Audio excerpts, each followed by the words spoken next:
Please subscribe my YouTube channel and click on bell button to get latest videos, and don't forget to like and share this video.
दर्शन कौन ना तपे,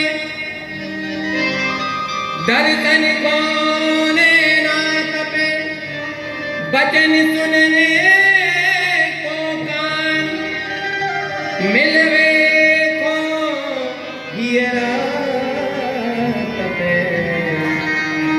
के जीवन प्राण हो गए धन्यवाद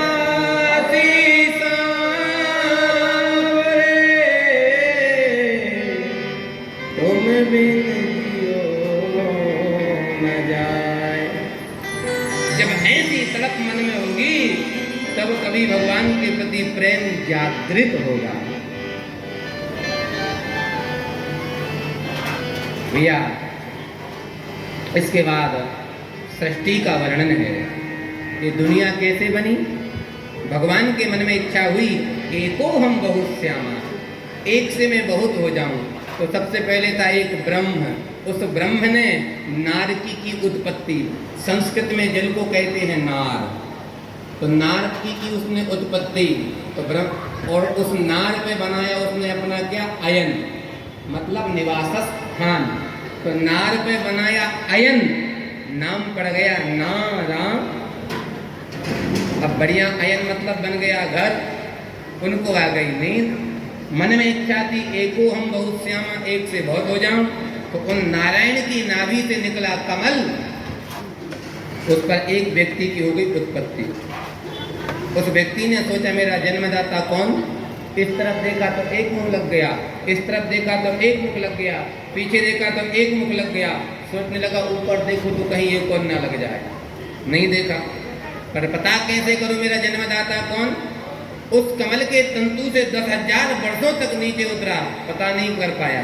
फिर पुनः ऊपर चढ़ गया, 2 अक्षर दिखाई दिए, ता और पा। उसने मिलाया और किया तप। 10,000 वर्ष बाद उन नारायण की खुल गई आंख। भगवान ने देखा मेरी नाभि से कमल निकला, कौन है? भगवान ने उस व्यक्ति से कहा, को भगवान आप कौन हो? बोले इसी को पता करने के लिए तो मैं तप कर रहा हूं। तो भगवान ने कहा, सुनो, मैं हूं ब्रह्म, आप हो ब्रह्म की संतान। तो ब्रह्मस्य पुत्र इति ब्रह्मा, तुम्हारा नाम हो गया ब्रह्मा। मुझे क्यों बनाया प्रभु? बोले दुनिया की रचना करो। ब्रह्मा जी ने कहा, प्रभु मुझे अभिमान ना हो जाए कि मैंने दुनिया बनाई। तब भगवान ने ब्रह्मा जी के लिए सबसे पहले 4 श्लोकों की भागवत सुनाई है। सुनो ब्रह्मा जी, इन 4 श्लोकों को याद करते रहना, कभी भी तुमको अभिमान नहीं होगा। और सबसे पहले ब्रह्मा जी ने 4 प्रकार की सृष्टि की है। सबसे पहले ब्रह्मा जी ने की है मानसिक सृष्टि। 4 पुत्रों को जन्म दिया, सनक, सनंदन, सनातन और सनत कुमार। जाओ बच्चों, दुनिया की रचना करो। बच्चे बोले, पिताजी हम नॉन तेल लकड़ी के चक्कर में नहीं फंसेंगे, हम तो भजन करेंगे। ब्रह्मा जी को गुस्सा की, बताओ कैसे हमारे बेटा हमारी नहीं मानते। तो जब ब्रह्मा जी को क्रोध आया तो क्रोध में ब्रह्मा जी की भौं ऊपर चढ़ गई, और जैसे ही भ्रकुटी ऊपर को चढ़ी तो भौं से एक नीला बालक प्रकट हो गया। जैसे जमीन पर गिरा तो रोने लगा। ब्रह्मा जी ने कहा, रुदती थी रुद्रा, तू जन्म लेती साथ रोने लगा, चल तेरा नाम हो गया क्या? रुद्र। बोलो शंकर भगवान की। किम करो, मैं क्या करूं?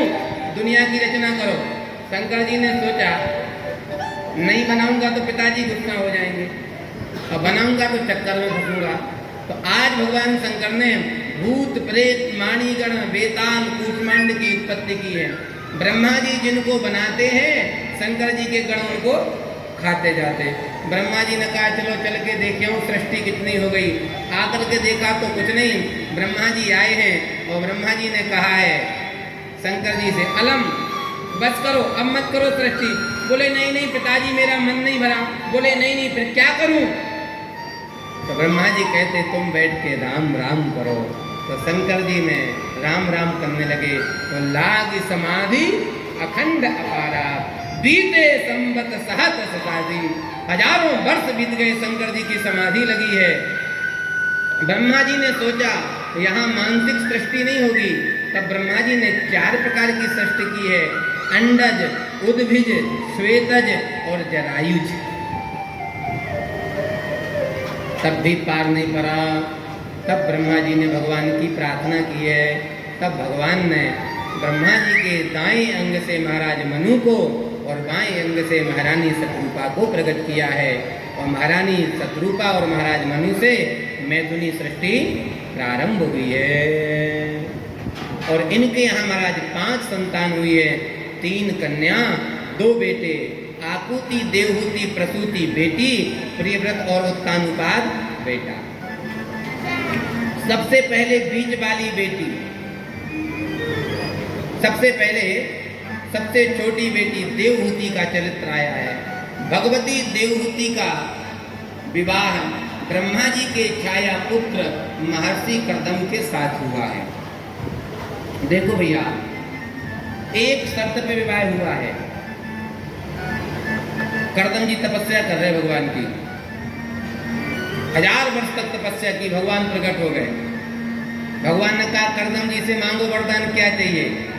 कर्दम जी कहते भगवान से, प्रभु वरदान देना चाहते हो तो तथा सचाहम करोढ़ कामम। हे प्रभु, अगर आप मुझे वरदान देना चाहते हो, ये वरदान दे दो कि मेरा विवाह हो जाए। भगवान को हंसी आई, बारे महात्मा तपस्या नहीं करता तब भी शादी हो जाती। क्यों परेशान हुए? 1000 वर्ष तक शरीर को सुखाया और अब कह रहे हो कि हमारी शादी हो जाए। भगवान ने कहा तथास्तु, हो जाएगी। जाएं? ना ना प्रभु, ये बताओ कब होगी और किससे होगी? भगवान ने कहा कल हो जाएगी, महाराज मनु की बेटी देवहूति से। अब जाएं? रुको प्रभु, विवाह होगा तो संतान भी होगी। भगवान ने कहा वो आपकी इच्छा। बोले नहीं नहीं, विवाह का मतलब तो संतान ही है। बोले हाँ होगी, तो मुझे संतान के रूप में कोई और नहीं चाहिए, आप ही चाहिए बेटा के रूप में।